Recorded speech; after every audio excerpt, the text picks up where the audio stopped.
Welcome to this system IAS. हम लोग 71 BPSC का प्रिपरेशन कर रहे हैं माइंड मैप के थ्रू, जिसमें हम लोगों ने शुरुआत किया है पॉलिटी से।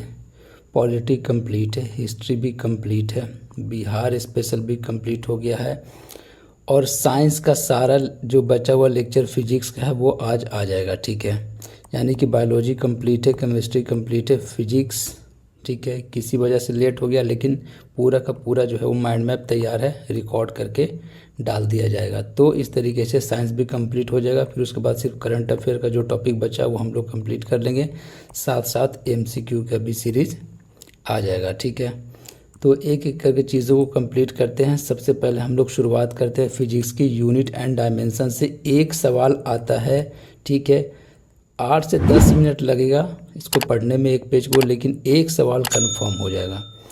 एक एक सवाल जो है कि एक एक नंबर बहुत इम्पोर्टेंट है पीटी के लिए। ठीक है, एक एक नंबर से पीटी नहीं हुआ है। ठीक है, तो कभी ऐसा सिचुएशन आ गया कि आपका पीटी एक नंबर से ना हुआ तो बहुत दिक्कत वाली बात है। तो हर एक टॉपिक को क्लियर वे में पढ़ के जाना है। देखो, इससे तो कंफर्म एक नंबर आना ही है, तो एक पेज पढ़ने में कोई दिक्कत नहीं है। शुरुआत करते हैं फंडामेंटल यूनिट से। 2-3 तरह के यूनिट को हम लोग देखेंगे। एक है भैया फंडामेंटल यूनिट, ठीक है, दूसरा है सप्लीमेंट्री यूनिट और तीसरा हम लोग पढ़ेंगे डेराइव्ड यूनिट। उसके बाद ये सब सारा कहानी हम लोग देखेंगे। इससे बाहर एक नंबर का सवाल आएगा, इससे बाहर नहीं जाएगा। देखो, पिछले बार ये सवाल पूछा गया था कैंडेला से। अगर फंडामेंटल यूनिट 7 याद हो तो कैंडेला एक सवाल ऐसे ही बन गया था, कोई टेंशन नहीं थी, एक नंबर मिल गया। लेकिन ये सब कंटेंट नहीं होने की वजह से स्टूडेंट रिवाइज करके ही नहीं जाता है। तो एक पेज में ये सारा बात है, एक एक करके चीज़ों को देखते हैं। सबसे पहली बात है फंडामेंटल यूनिट। क्यों नाम है इसका फंडामेंटल यूनिट? क्योंकि ये इंडिपेंडेंट है, ये किसी पे डिपेंडेंट नहीं है। ये सारा 7 यूनिट जो है वो अपने आप में भैया इंडिपेंडेंट है, किसी पे डिपेंड नहीं करता है। ये खुद का इसका अपना मसला है। तो सबसे पहला है लेंथ। ठीक है, लेंथ को नापते हैं मीटर में। ठीक है, एल हो गया इधर डायमेंशन में। मास हो गया केजी में नापते हैं इसको। टाइम को सेकंड में, करंट को एम्पियर में, टेम्परेचर को केल्विन में। केल्विन देखो एसआई यूनिट है। ये जितना भी एसआई इधर यूनिट लिखा हुआ है, ठीक है, वो सारा का सारा एसआई यूनिट है। ठीक है, तो याद रखना केल्विन क्या है, एसआई यूनिट है। टेम्परेचर का डिग्री सेल्सियस भी नहीं, फ़ारेनहाइट भी नहीं, क्या है, केल्विन है। अमाउंट ऑफ सबस्टेंस मोल है एसआई यूनिट। और लुमिनस इंटेंसिटी से सवाल पूछा गया था कि कैंडेला जो है वो किसका यूनिट है। तो लुमिनस इंटेंसिटी का कैंडेला जो है वो क्या है, यूनिट है। आगे चलते हैं, उसके बाद देखते हैं सप्लीमेंट्री यूनिट की क्या कहानी है। सप्लीमेंट्री यूनिट 2 पढ़ेंगे हम लोग, एक प्लेन एंगल, दूसरा सॉलिड एंगल। प्लेन एंगल को थीटा से डिनोट करते हैं और इसका जो यूनिट है वो है रेडियन। ठीक है, तो प्लेन एंगल का यूनिट क्या हो गया, रेडियन। सीधा सीधी सवाल बनेगा, इसमें कुछ ज़्यादा दिमाग लगाने की ज़रूरत नहीं। जब डेराइव्ड वाला पढ़ेंगे अभी तो इसमें थोड़ा फार्मूला याद करना है और कैसे डेराइव्ड होगा वो देखेंगे। ठीक है, तो रेडियन इसका सीधा सीधा यूनिट है। प्लेन एंगल का यूनिट आ जाएगा सीधा कि भैया प्लेन एंगल का यूनिट क्या है, 4 ऑप्शन रहेगा, रेडियन मार के आना है। उसके बाद सॉलिड एंगल है। ठीक है, सॉलिड एंगल का जो यूनिट है उसका क्या नाम है भैया, स्टेरेडियन, STERADIAN,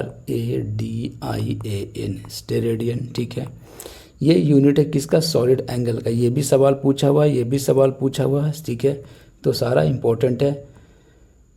अब देखते हैं ये जो कुछ जो है वो फैक्ट है वो देख लेते हैं हम लोग। अब कहाँ ढूंढने जाओगे, ये एक जगह इसलिए कर दिया गया है। 1 नॉटिकल माइल कभी कभी पूछ लिया जाता है, 1.852 किलोमीटर होता है।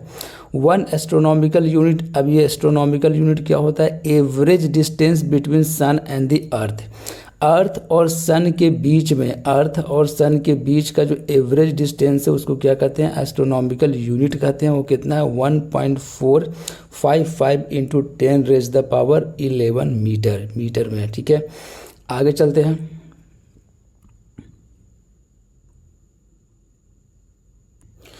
तो यह कहानी 1 नॉटिकल माइल हो गया, astronomical unit 1.455 × 10⁻11 metre. Average distance between sun and the earth होता है एस्ट्रोनॉमिकल यूनिट। बात लाइट ईयर, लाइट ईयर क्या है, light travel in vacuum in 1 year. Vacuum में लाइट ट्रेवल कर रहा है 1 साल में, ठीक है, उसको क्या कहेंगे, लाइट ईयर। तो लाइट ईयर में कितना मीटर है भैया, 9.46 इंटू 10⁻15 मीटर है, ठीक है। इसको किलोमीटर में लिखेंगे तो 10⁻12 हो जाएगा, 9.46 इंटू 10⁻12 किलोमीटर, इस मीटर में दिया हुआ, ठीक है। ऐसा यूनिट हम लोग पढ़ रहे हैं। 1 इंच में 2.54 सेंटीमीटर होता है, नॉर्मल सी बात है। 1 यार्ड 3 फीट। अब मास का 1.453.5 ग्राम होता है, ठीक है। 1 पाउंड 1 क्विंटल 100 केजी होता है। 1 टन 1000 केजी होता है। ये सब तो नॉर्मल सी बात है, आगे चलते हैं, ठीक है। एरिया आपको पता है कि 1 एकड़ में कितना होता है, 4046 है, ठीक है। 4046.06। देखो ये डेटा इसलिए एक जगह लिख दिए हैं कि आप एक झलक देख कर जाओ एग्जाम में, क्योंकि अगर डेटा से डायरेक्ट सवाल आ जाता है तो वहाँ पे अंदाज़ा लगाना काफ़ी मुश्किल हो जाएगा, लेकिन एक बार देखे रहोगे तो दिमाग में घूमते रहता है। अगर सवाल आ गया तो बन जाएगा।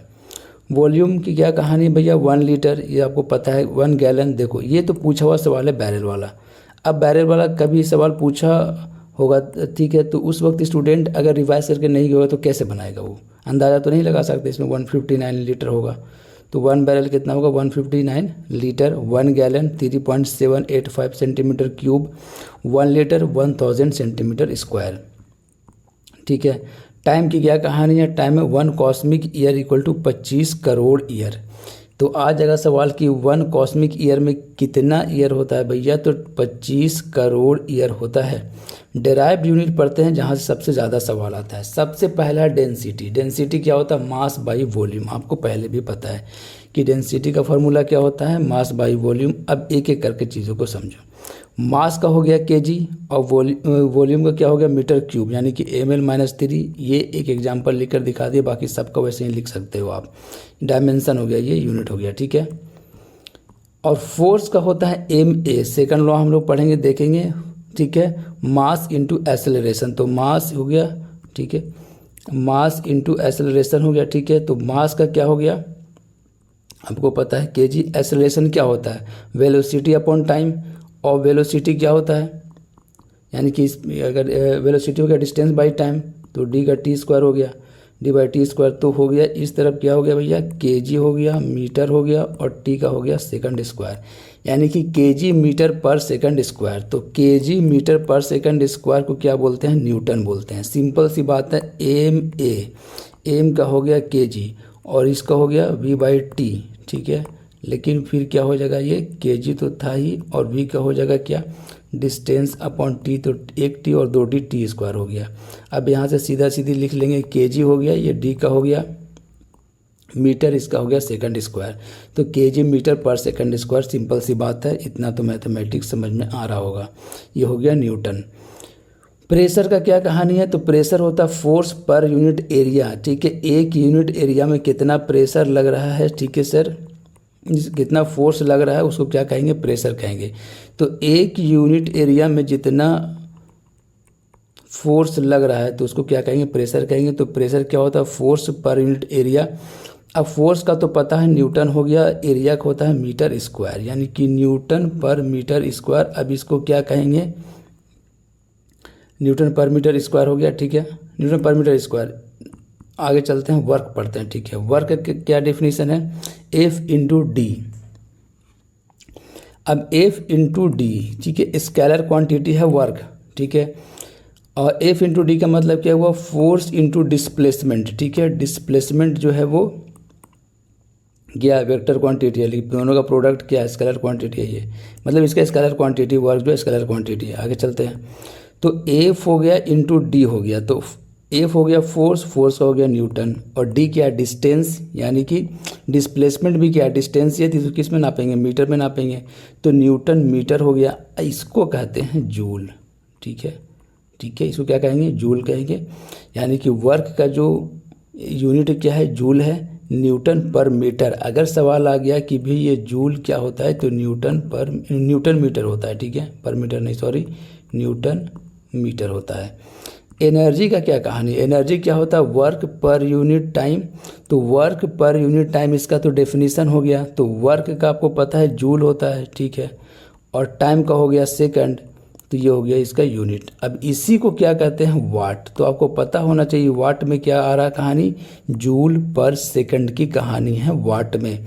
यही सब सारी चीज़ें हैं जो एक बार लिखकर याद किया जाता है ताकि एग्ज़ाम में आए तो एक सवाल तो पक्का हो ही जाए। 1 हॉर्स पावर इक्वल टू 746 वाट होता है। ये डायरेक्ट पूछा हुआ सवाल है, इसमें कोई कुछ नहीं कर सकता है। 1 हॉर्स पावर कितना होता है, 746 वाट होता है। मोमेंटम आपको पता है, मास इंटू वेलोसिटी, तो मोमेंटम एम भी, ठीक है। तो मास का हो गया केजी, वेलोसिटी क्या हो गया, मीटर पर सेकंड, तो केजी मीटर पर सेकंड हो गया इसका, ठीक है, मोमेंटम का। इम्पल्स क्या होता है, ठीक है, force into change in time, ठीक है, यानी कि final time minus initial time. तो एफ टी हो गया, तो फोर्स इनटू टाइम, फोर्स का हो गया न्यूटन और टाइम का हो गया सेकंड। एक एक को लिख लिख कर बता दिए, एक एक को लिख लिख कर रिवाइज कर लो, एक सवाल एकदम पक्का। Pressure force per unit area तो है ही, ठीक है। 1 बार इक्वल टू 10 पास्कल होता है, ठीक है। 10 पर पावर 10 न्यूटन पर मीटर स्क्वायर इसकी वैल्यू होती है। तो 10 पास्कल कितना 1 बार इक्वल टू 10 पास्कल। ये सब सवाल आता है अदर पीसीएस में, सब पूछा हुआ सवाल इसलिए करवा रहे हैं, ठीक है। 1 बार इक्वल टू 760 टॉर है, ये TORR टॉर, ठीक है। तो एक बार में 10 पास्कल और एक बार में 760 टॉर, ठीक है। आगे चलते हैं। स्ट्रेस क्या होता है, force per unit area. Stress मतलब वही प्रेशर, ठीक है। फोर्स पर यूनिट एरिया यानी कि न्यूटन पर मीटर स्क्वायर। कंफ्यूज ना हो इसलिए लिख दिया गया है, ठीक है। आप कंफ्यूज ना हो इसमें कि भैया यहाँ पे स्ट्रेस है तो क्या यूनिट होगा, तो आपको कंफ्यूज बिल्कुल भी नहीं होना है। स्ट्रेस ही क्या है, प्रेशर है। आप कंफ्यूज ना हो इसलिए लिख दिया गया है। तो कोएफिशिएंट ऑफ इलास्टिसिटी की क्या कहानी है, coefficient of elasticity stress by strain होता है। अब देखो स्ट्रेन का कोई यूनिट ही नहीं होता है, ठीक है। स्ट्रेन का कोई यूनिट नहीं होता है, ऊपर भी लेंथ होता है नीचे भी लेंथ होता है, दोनों कट जाता है, कहानी खत्म हो जाता है। तो सिर्फ स्ट्रेस का यूनिट बच गया जो कि न्यूटन पर मीटर स्क्वायर होता है। तो याद रखना स्ट्रेन का कोई यूनिट नहीं होता है। सरफेस टेंशन क्या होता है, फोर्स पर यूनिट लेंथ, ठीक है। पर यूनिट लेंथ में कितना फोर्स लग रहा है वो क्या है, सरफेस टेंशन है, न्यूटन पर मीटर होता है। सरफेस टेंशन का डेफिनेशन क्या है भैया, यूनिवर्स में जितना भी बॉडी है वो मिनिमम शेप रिक्वायर करना चाहता है, ठीक। इसीलिए देखोगे कोई कुछ भी यूनिवर्स में है वो क्या है, गोल है, स्फेरिकल शेप है, ठीक है, क्योंकि सबसे मिनिमम एरिया यही होता है। ग्रेविटेशन, व्हाट इज ग्रेविटेशन, जी का क्या, आपको एक फार्मूला पता है कि एक मास यहाँ रखेंगे दूसरा मास यहाँ रखेंगे, तो ग्रेविटेशन में हम लोग देखेंगे, ठीक है। तो इसके बीच में फोर्स ऑफ अट्रैक्शन लगता है, उसका डेफिनेशन क्या है कि ये दोनों के प्रोडक्ट डिवाइडेड बाय यहाँ इसका जो डिस्टेंस है उसका स्क्वायर डायरेक्टली प्रोपोर्शनल होता है, ठीक है। तो फोर्स जो है डायरेक्टली प्रोपोर्शनल होता है m1 into m2 divided by r square, ठीक है। जब ये हटेगा तो F इक्वल टू हो जाएगा G m1 m2 upon are square, ठीक है। तो यहाँ से देख लेंगे G की वैल्यू निकाल लेंगे, तो जब G निकालेंगे तो ये मल्टीप्लाई होगा और ये दोनों नीचे चलाएगा, ठीक है। तो ये मल्टीप्लाई हुआ, ये दोनों नीचे चलाया, तो F का हो गया न्यूटन, ठीक है। Are getting my point. R का हो गया एम स्क्वायर यानी कि मीटर स्क्वायर, R डिस्टेंस ही है, divide by m1 into m2 यानी कि kg का स्क्वायर, तो न्यूटन मीटर स्क्वायर पर kg स्क्वायर। ये किसका यूनिट हो गया भैया, ग्रेविटेशन का यूनिट हो गया। तो आ गया तो आपसे बनना चाहिए। मैग्नेटिक फील्ड बोलो या फ्लक्स बोलो, यूनिट के लिए बोल रहे हैं, डेफिनेशन के लिए नहीं। तो यूनिट के लिए क्या हो गया, मैग्नेटिक फील्ड या मैग्नेटिक फ्लक्स वेबर पर मीटर स्क्वायर होता है, जिसको टेस्ला कहते हैं, ठीक है। वेबर पर मीटर स्क्वायर जिसको टेस्ला कहते हैं। मैग्नेटिक फील्ड या मैग्नेटिक फ्लक्स का जो है वो यूनिट है। ये सीधा सीधी सवाल आएगा, याद रखना, ये सब इम्पोर्टेंट छाट कर पढ़ा रहे हैं। विस्कोसिटी की क्या कहानी है, विस्कोसिटी पास्कल इंटू सेकंड होता है, ठीक है। CGS में इसको पॉइज बोलते हैं, मतलब यूनिट है, नाम है पॉइज। तो ये था यूनिट एंड डायमेंशन की कहानी, एक बार आपको लिख के तो याद करना पड़ेगा, डिराइव्ड यूनिट वाला, बाकी वो सब तो डायरेक्ट कहानी है। मिलते हैं हम लोग नेक्स्ट लेक्चर में। आप चैनल को ज़रूर से ज़रूर सब्सक्राइब करें, बेल आइकन को प्रेस कर लें, जैसे ही न्यू वीडियो आएगा आपको नोटिफिकेशन मिल जाएगा।